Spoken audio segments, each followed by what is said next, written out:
This is a topic that is near and dear to the heart of the school. It's really near and dear to the heart of the school's history, to Berkeley's history, right?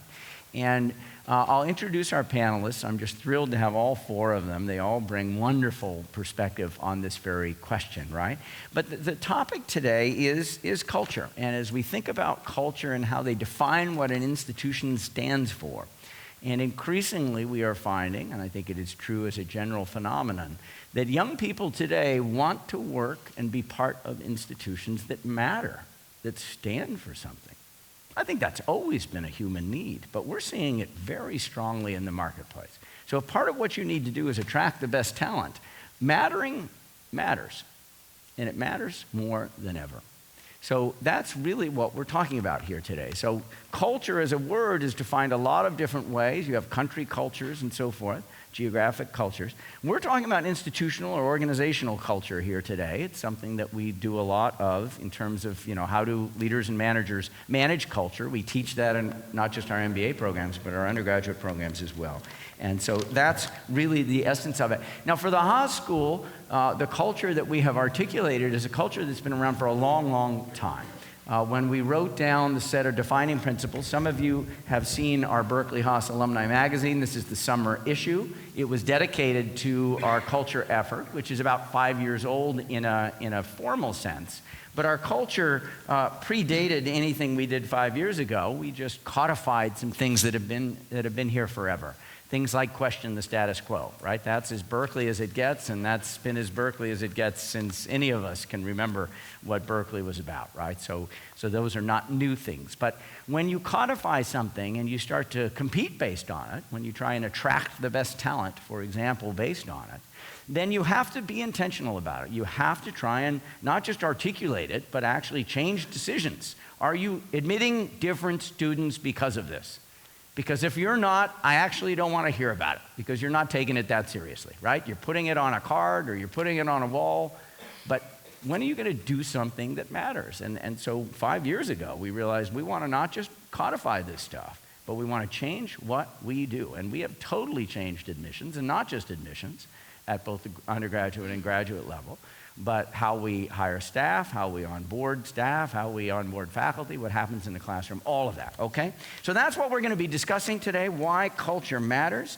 That's a question most of you understand why culture matters, but I wanted you to hear it also in the words of four people who are leaders in their own way, in their own organizations, and wonderful thinkers about culture. So I will introduce them. We'll get into Q&A very quickly. By sort of 12, 20-ish or so, I want to turn it back to you, right? You've thought about culture. You've thought about how you as a leader, at whatever level of your organization you are, how responsible are you for culture? The culture of your team, the culture of your organization. These are all people that have thought about those questions and that can help us think about that. All right. First, Brett Wilson. Let me introduce Brett, who is here with us, graduate of our full-time MBA program. Brett, you can see his name tag there. Class of 2007. He is co-founder and CEO of TubeMogul, whose guiding principles include values like go fast, be the best in the world at one thing, do a lot with a little. Katie Benintende. She just graduated from our full-time MBA program this last spring.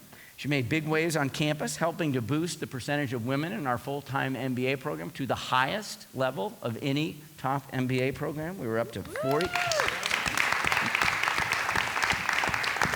We were up to 43% and still are. She was also named Poets and Quants. It's one of the main blogs in management education. She was named to the list of 2015 World's Best and Brightest MBAs. Tom Frainier, dual degree holder from Haas undergraduate and full-time MBA programs. He is the co-founder and CEO and president of Semifreddi. We've all know and love Semifreddi. He's built a family-like culture there. And he has retained employees, not just retained employees, but many of them at all levels of his organization for 20 years and more. So it's really a quite extraordinary culture and enterprise. Beth Axelrod, a board member for our Center for Executive Education. She most recently served as the head of all of HR at eBay. She has worked at McKinsey, many other things. She's the co-author of a book called The War for Talent. So culture and how leaders use culture as an instrument to get the right kinds of outcomes for people. That's something she has thought an awful lot about. So I want to thank, let's all of us thank these wonderful 4 panelists.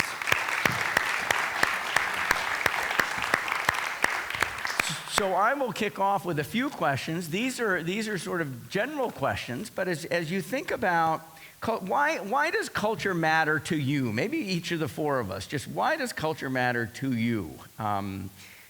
Katie, please. Sure, I'll actually use a little bit of an example of why culture mattered to me when I was looking for business schools. You know, I think that in business school, a lot of different business schools, the top business schools are all wonderful. You know you're going to get a great job. All the same firms recruit at all these business schools. But I wanted to make a change in my career and a change in my life. And so I really was looking to go to a place that embodied the values that I was looking for. And when I came and met with people here at Berkeley and when I talked to alums, I really found that Berkeley was not just a place that talked about having a very unique and special culture, but it was a place that inspired students and faculty and staff to make changes that they wanted to make the culture better. And so to me, culture matters to me because it gives you a voice and it allows you to make a real impact and a change. And Berkeley was the kind of place that didn't just say that in all the materials and all the writing, but actually lives and breathes it every day. In fact, my very, very first semester here, I met with Dean Lyons about increasing the percentage of women here on campus, and he was extraordinarily receptive and put a whole bunch of resources behind us to actually make it happen. So culture to me is not just about saying it, but it's about living it and acting it, and Berkeley is certainly probably the best academic institution where I've seen that actually comes out. Thanks for that. You know, that connection to what we actually do, right? Enables us. Culture as an enabling factor. That's a wonderful dimension. Brett, please. Hi, everybody. First of all, Katie, great job getting the percentage of women up. I'm very proud of that.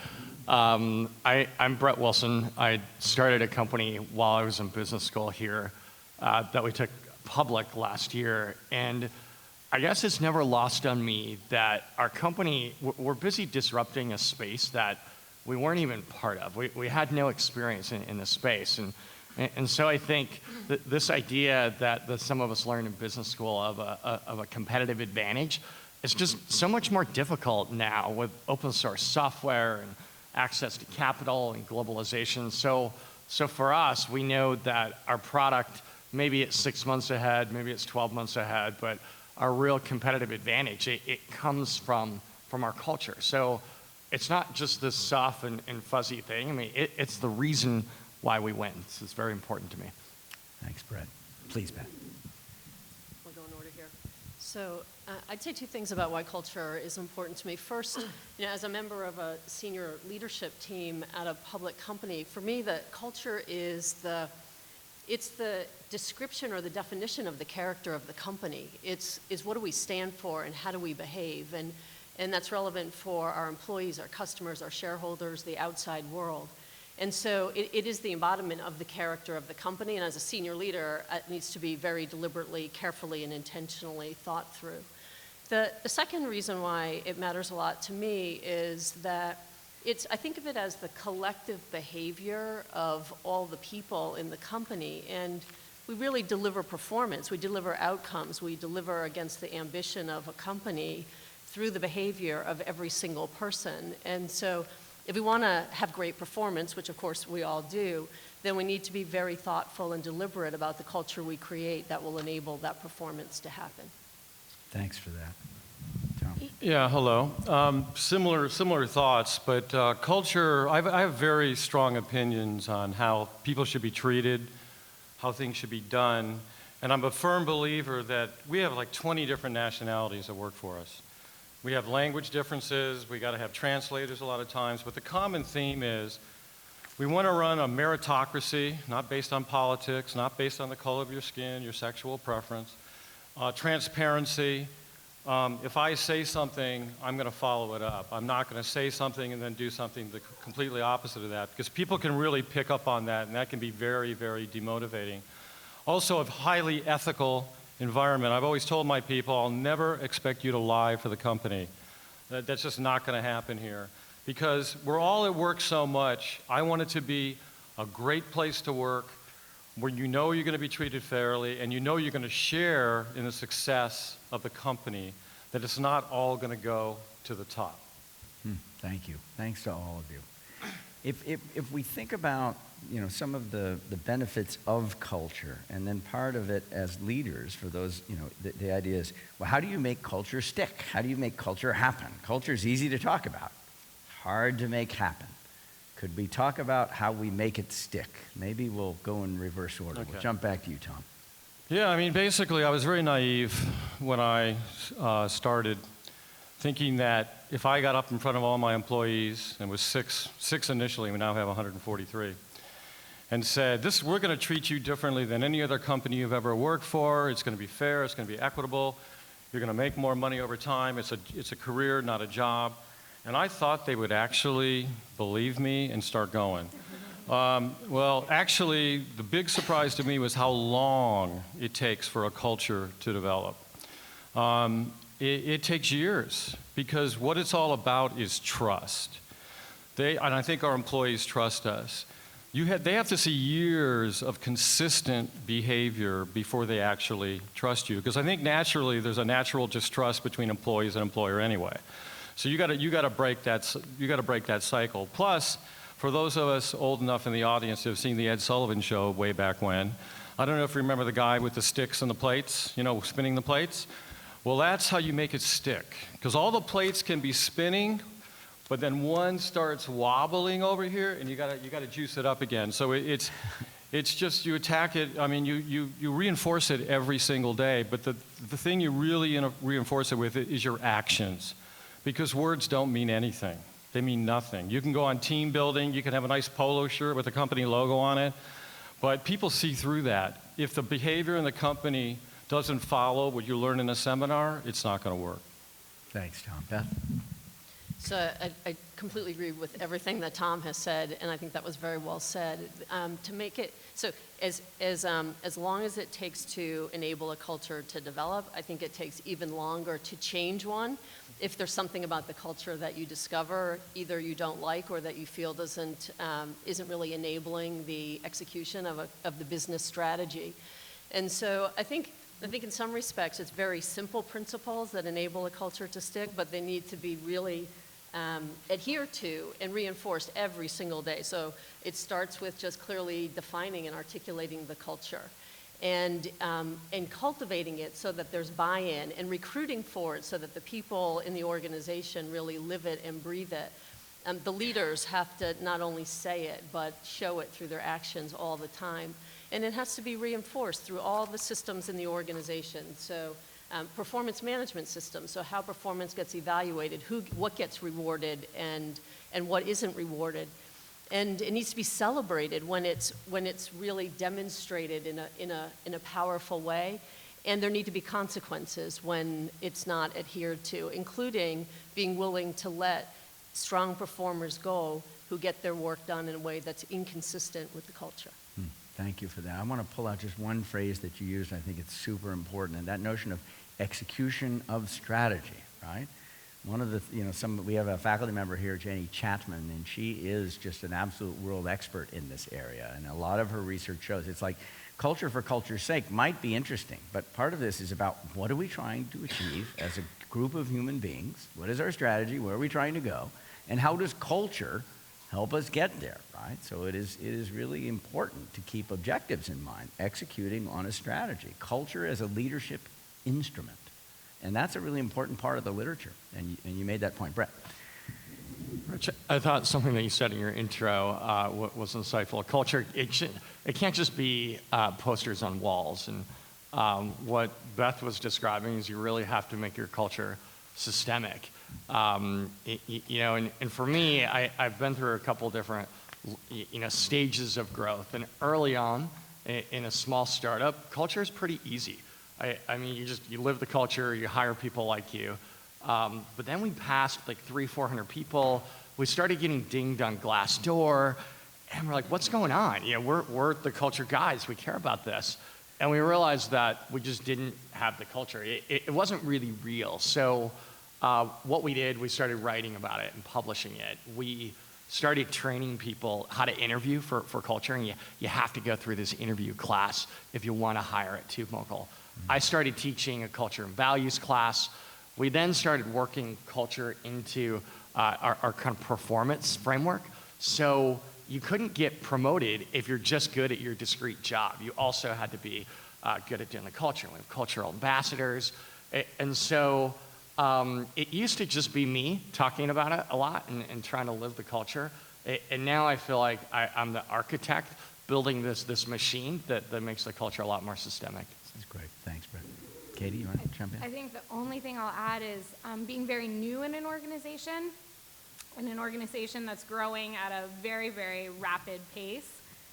You see that it can be, really, really challenging for top leadership to have the same, idea of culture as those who are kind of new in the organization. And so one thing that I would say that makes culture stick is figuring out how to make that systemic through the whole organization. And I think that recruiting is a really big part of it, but another big part of it is, level setting expectations and being very clear about what those behaviors are in performance management right when people start.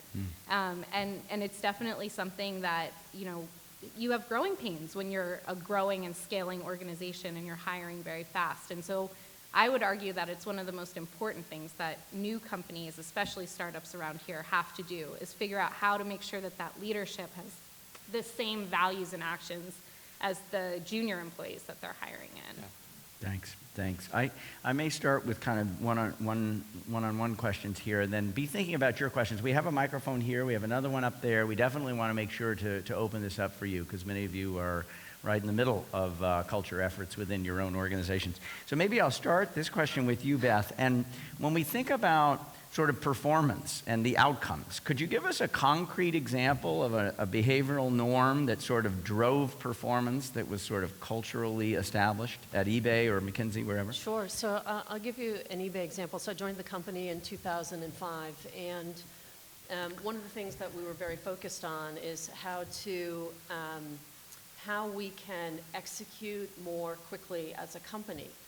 And the challenge that we faced, and so this is an example of where we had to make a change in the cultural norms, is that eBay back in 2005 was an extremely consensus-driven organization. And there are lots of good aspects of consensus. So the culture is very inclusive, participatory, giving everybody a voice, wanting to hear what they would say. But it also has some unintended consequences. And the unintended consequence was that we were willing to reopen or revisit decisions if, for example, somebody missed the meeting where the decision was made, and in the spirit of being inclusive, we'd say, oh, okay, Tom, you missed the meeting, that's fine, we'll have that discussion all over again. And when you are willing to reopen and revisit decisions, it's very hard for an organization to execute. And so we decided to explicitly define a cultural norm that we describe as debate, decide, deliver. And so it says, we welcome the debate. The debate's important. Everybody should have a point of view. Then once we've heard the debate, someone in the decision-making role will decide, and once that decision is made, then everybody moves to delivery. And so that was a very specific example of how we wanted to shift the culture from being consensus-driven to being much more decisive and then turning immediately to faster execution. Great example. And maybe for the two company heads, for Tom and Brett, if you think about sort of how did you get ready to be kind of the leader of culture? You both talked about sort of starting and maybe not getting it, but how did you get your toolkit to the place that you needed it to lead your company? Tom, you first? I have to admit that one of the axioms of the business school is confidence without attitude. And in the beginning, I think I had confidence, but I also had attitude. And I think, getting older, going through various experiences, failing, seeing how things did or didn't work, drove me to be a better learner. I brought somebody in one time to give me, poll my people and give me some feedback. This was like 15 years ago. And the thing that really came up was that I listened to be heard, not listen to hear. So I've really learned to be a good listener and be patient. And I consider myself the nurse. They're the doctors. I give them all the equipment and all the resources they need to do their job. I'm not the main attraction. In fact, I understood that for a long time ago, 15 years ago, when I started going to Confidence Without Attitude, that I'm really nothing without the people around me as the CEO. In fact, my official title is Chief Bootlicker, because I think my job is to make everybody relatively happy. I've learned not to say happy, but relatively happy. So that the company can succeed. I'm the orchestra conductor, and I've always relished that role. Even in school, I was always the leader of the group and everything else. But over time, I've really learned to be humble. I guess that's the best way to say it, because as I said, as you go through life, you get humbled. You get disappointed, not only personally, but professionally. And I've always cared about the underdog. And a lot of people that work for us are definitely the underdog. They don't have college degrees. They normally would end up in dead-end jobs, and I get a lot of satisfaction out of making their lives better. That's great, Tom. Thank you for that. Thank you, Brett. Tom, I would work for you any day. You sound great. I think for me, when you start a company, and our company, we build software in the advertising space. We're not saving the world. Yet it's true that people do want to be a part of something that means something. And for me, starting a company, it wasn't about just the products that we were building. It was about doing things differently. So I don't know if at the time I would have called that culture. But when we started, we had these values and principles that we believed in. And I think over the years, I've really gotten religion, that culture does drive performance, because if I could take you back and show you the company that we started, the products looked nothing like what we do now. Yet the company feels very much the same. And the culture's just allowed us to be brave when things were scary. It's allowed us to make the right choices, to bring the right people in. And then I think, like any good entrepreneur, I've made a lot of mistakes, and part of our culture is about being self-aware. Tom said that too, and quickly learning and iterating. Thanks for that. The culture allowed us to be brave when things got scary. That's a great. Somebody should be tweeting that if you're not tweeting that, with attribution. Katie, maybe a question for you, and then I'm going to open it up to the group. So please be thinking about your question. When you arrived at Haas, whether it was days at Haas or what have you, can you give us an example of how you saw what you saw? What experience basically made you feel like, wow, this is really true? Sure. Let me think. Good question. So I'm going to draw on an experience actually from days at Haas. So, and it's maybe a little less conventional. So at days at Haas, I was coming in, and I could only be here for a very short amount of time because of work. I had to head back to Chicago. And when I arrived on campus, I had my suitcase, and I was like basically running around, and I was up at the top at Cronk Gate. And sitting there and, feeling a little uncomfortable because I didn't know anyone. It was my first time in Berkeley. And a girl who also was carrying a suitcase came up to me, and she's like, introduced herself immediately and was extraordinarily friendly. And I'm sitting there thinking, this is not something that I was used to. In Chicago, my head down, just running. And she was also starting at Berkeley. She was considering Berkeley as a business school, and I got to talking to her, and I realized how different we were in our backgrounds. She was coming from nonprofit. I was coming from retail. She had grown up her whole life in Colorado. I grew up my whole life in the Middle East. We were extraordinarily different, but we were immediately friends. She was super open, super outgoing, and we started talking about very serious things at the very beginning about, you know, how we wanted to totally switch our careers and look at the world differently. And it really inspired me that I was coming to school with a whole bunch of people who were going to have very diverse points of view, but held the same values as me. Terrific. And she is still a very close friend of mine, you know, and she was the very first person I met. And so I felt like I was going to, you know, get all of those experiences and those relationships from everyone that I went to school with, and it turned out to be definitely true. No, it's a great example. Can I just add one thing to that? 'Cause I think Katie's made a hugely important point, which is that, you know, everybody in the organization is an ambassador of the culture. You know, we're fortunate to have CEO founders here who can talk about their role, or some people will be senior executives and we can talk about their roles, but every single person is an ambassador of the culture, whether they're tenured or new, senior or junior, working in the core of the business or in the supporting functions. And that's an example of just almost like a serendipitous meeting with another student was a poignant example of the culture coming to life. And so everybody owns it and is responsible for living it and breathing it and being an ambassador of the culture of their organizations. Can I reemphasize one thing? Please. The culture has to come from the CEO. You can't have human resources do it. You can't go on an offsite and do it. It's got to come from the CEO, who's constantly reinforcing it by words and actions. Because people will follow what the CEO wants to do, but they'll go into a daydream when somebody from human resources is talking to them. So I can't emphasize that enough. I've been blown away, like when a company has a problem, okay? And they got to go on TV and explain the problem about what their company did. They have a spokesman. Are you kidding me? That's the CEO's job to get out there and talk about their company. They shouldn't be CEO if they can't talk to the press in a disaster. That's my humble opinion. Thank you.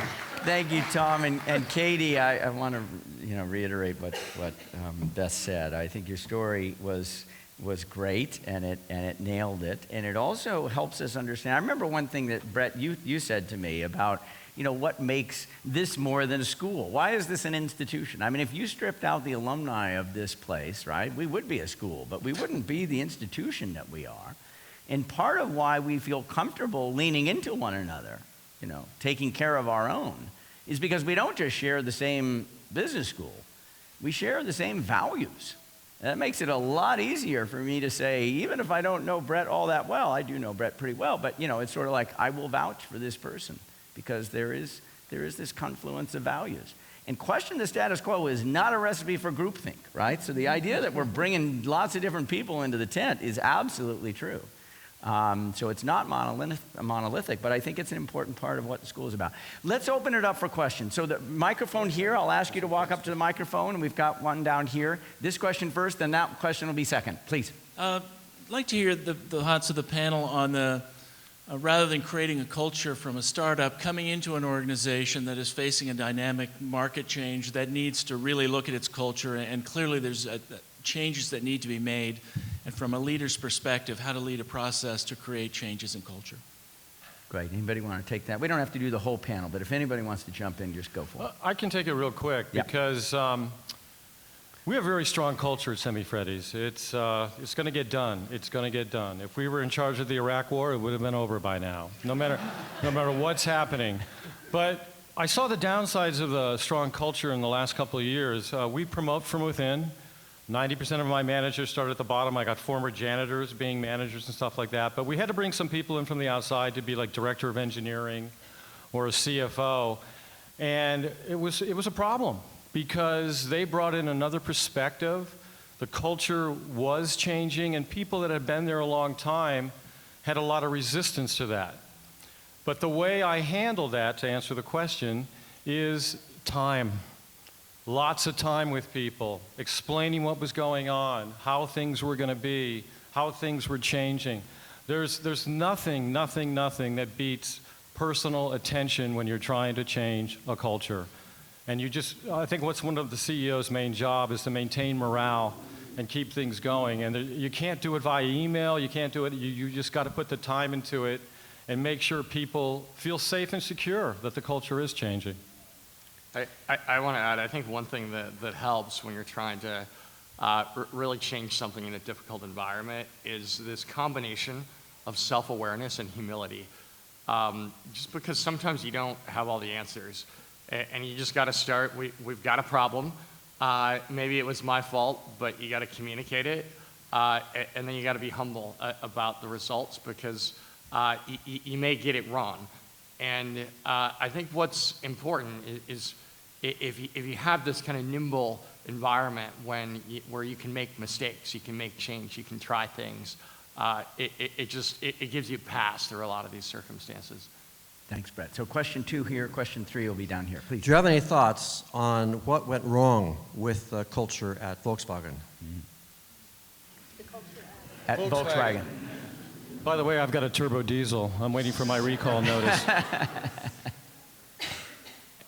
You know, when you think about what happened at Volkswagen, it was probably some engineer did something, started small, didn't seem like it was a big deal, and then it became a big deal.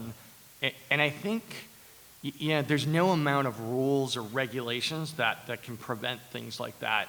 My guess is what was missing is a culture that says we don't operate in the gray area. We only make the right decisions. We don't lie on behalf of the company. Long-term performance is what's important to us, not short-term performance. And in a place where that is the culture, you wonder if that initial decision would have ever been made. No, I would just add to that. I think it's particularly important in an organization's culture to be explicit around integrity matters. So we went through a very significant exercise to redefine the culture of eBay, and we deliberately thought through what are the attributes of the existing culture that we want to leverage going forward, and what are the things that we want to change. And you can't have 27 things on the list because nobody can remember 27 things, so you're forced to make these really tough decisions. And it would be easy to not put the integrity one on the list because you say, oh yeah, everybody knows you got to do everything with integrity. But you know what? Not everybody knows that, particularly if you have a big, giant global business with a lot of people and you don't know what everybody's doing.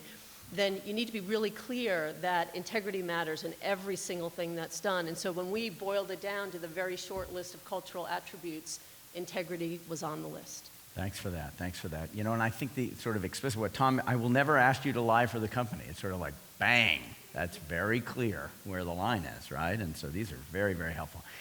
3 here, and then we'll go up to 4 there. Hi, I'm Sonia. I'm a current student, and I also was drawn to the culture, drawn to Haas because of the culture, like Katie. And my question is maybe a little bit for Dean Lyons. What was it like to kind of codify these defining principles that were already there, but people and maybe never articulated them? Was that a challenge to do, and how did you approach that? Oh, thanks very much.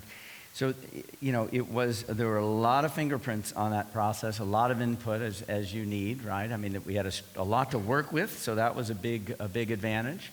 In some ways, the fact that you couldn't go on the website and read anything in 2008 made it a lot, which is when we kicked it off, which made it a lot easier than having something sitting out there and saying we actually need to, so that sort of cleaner sheet of paper together with a latent culture made it a lot easier. That said, at the end of the day, right, there was a lot of iteration, right? It's sort of like one of the favorite questions that one of the students asked me, I think it was at orientation week last year, after I talked about culture, do I talk about this in the first half an hour when the students arrive? Yes, you better believe I do, right? Boy, I mean, that's at least, we do a lot more than that. But a woman raises her hand at the end of that session and she said, what was the 5th principle?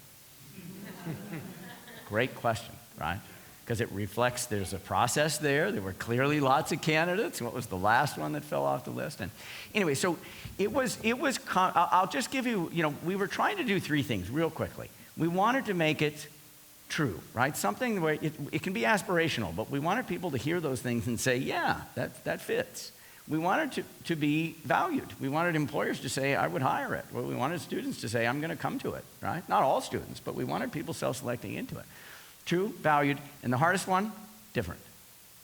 Can we write down stuff that's hard for the competitors to write down? Right? So question the status quo, just to take an example. Harvard Business School, great business school. There's no question about it. Great business school. I know the dean there. Well, it's a super innovative business school. All of that is true. Dean Noria at Harvard Business School can't come out and say, question the status quo. Right? That's an institution that trades on tradition. That's their brand. It's dissonant. So that's just an example of how different comes in. So it was a quite involved process, and we couldn't come out. This is my last comment. I was an undergrad here, as some of you know, at Berkeley, and one of the things we felt we couldn't do was to come out and say, challenge authority. Oh, but we also couldn't deny that part of what Berkeley is. So somebody said to me at one point, you got to do a judo move on it. There's great power in it, but you got to redirect its energy. If you take challenge authority, and then you talk about question the status quo, and then you tell people the first question in people's minds is, isn't there a better way to do this? Everybody wants to hire this. Nobody wants to hire that. And yet they load on the same energy. That was very helpful advice that I got. Please. So a few times talking about hiring people who will be a cultural fit has come up in the discussion, but there have also recently been a lot of research around how hiring for cultural fit can often result in you just hiring people who are the same as you and eliminating diversity. So have you come across with any concrete steps for how you find people who will be a fit with the culture while avoiding groupthink and still promoting diversity? Great question. I just want to say this will have to be our last question, but please, wonderful question here. Yep. I'll share an example. So I think this notion of hiring for cultural fit is hugely important, and I love the nuance that you put on it of how do you make sure you just don't hire in your own image. Last year, I participated in all the senior executive recruiting for eBay for exactly the reason of hiring for cultural fit, that we wanted to make sure that we didn't hire people who would be cultural violations. So the specific role I was hiring for was a senior executive, not in the US, to lead our credit business, which is a part of PayPal. And so during the interview, I said to him, back in 2008 when we were making the decision, eBay Inc. was making the decision as to whether or not to get into the credit business, we had a very serious set of discussions about how money is made in the credit business, and that sometimes it's made on the backs of the people who are least financially able to be able to incur that expense. And so how were we going to philosophically think about what it means to be in the credit business, how much money we were going to make, and how we would make that money? And we had a very important debate about that. So I shared that with the candidate, and I said, so how do you think philosophically about making money in the credit business? And he looked at me and said, oh, I've never thought about that. And so that was clear. That was all he needed to say, that he was not going to be a cultural fit with regard to our philosophy around how to run a credit business. And so I don't have a formula for how you figure it out, but you have to be willing to share something about the character of the company and who you are, and then listen really well. And listening is sometimes just about asking a good open-ended question and being quiet, and then hearing what the person has to say and being willing to make tough choices. This was a hugely talented guy, but would not have been a good fit in our company. Super. Yeah, I have a pretty low-tech workforce, obviously. I mean, what we're doing now, they did in the first century, so we don't really ask a lot of cultural fit questions. We just try to determine if they have a strong work ethic, they're a reasonable, mature adult who wants to advance themselves and work as a team. I used to think I was so clever in the interview that I could pick who's going to make it and who's not. But as we all know, people can act in an interview, and so can the employer. As my ex-wife once said, a job interview is two people lying to each other. So we have a 3-month probationary period, again, a different level than eBay. This is, working class, blue-collar people, because people can't fake it for 3 months. They can fake it for a month, or they can fake it for 2 more weeks, but we vent them out in the interview, but you really don't know, at least in our type of business, until they're actually there working. But our culture is so strong that a janitor will come up to their boss and say, this person should not be working here, because we have a great incentive plan at the end of the year. A third of our pre-tax profit goes back to the employees. So they all know now that if they work hard, good things are going to happen. And if somebody they're working with is not able to do the job as well as they do, they're going to take money out of their pocket. So again, a very different atmosphere than Google or TubeMogul or eBay, but the same principles apply. And we're colorblind. I could care what somebody's nationality is or whatever, what background they have. The common themes are just basically strong work ethic and don't be a a-hole. Thanks, Tom. Real quick, you want to? Go ahead. Yeah. So, okay, really quick. I think that Anne landed on something important, which is the link between culture and diversity. And it's a self-fulfilling cycle, right? So if you can really land on a culture that enables and really makes diversity a priority, you're going to end up with a more diverse culture. One thing that I read recently, there was a 2008 study from the Harvard Business Review that said that 52% of women who are early or mid in their career in technology end up leaving, and it's primarily because of a hostile work environment. And you think about, and then the second reason that they end up leaving is because they find themselves in a situation where they're the only woman in this organization, or a very small minority. And so you see that as a self-fulfilling cycle. If you're not able to, hire for diversity and have diversity, then your culture is never going to be diverse. And there have been many, many, many studies that show that diversity of thought and diversity in all senses help enable productivity. And so it's super important that it starts in that, I think, I'm not really answering Anne's question, but it starts in that way of hiring and recruiting to make sure that you're encouraging that diversity of thought and diversity of opinion. Thanks for that. So final question, please, ma'am. Yeah, obviously, very quickly. What's the difference between culture and brand? Interesting. I think for us,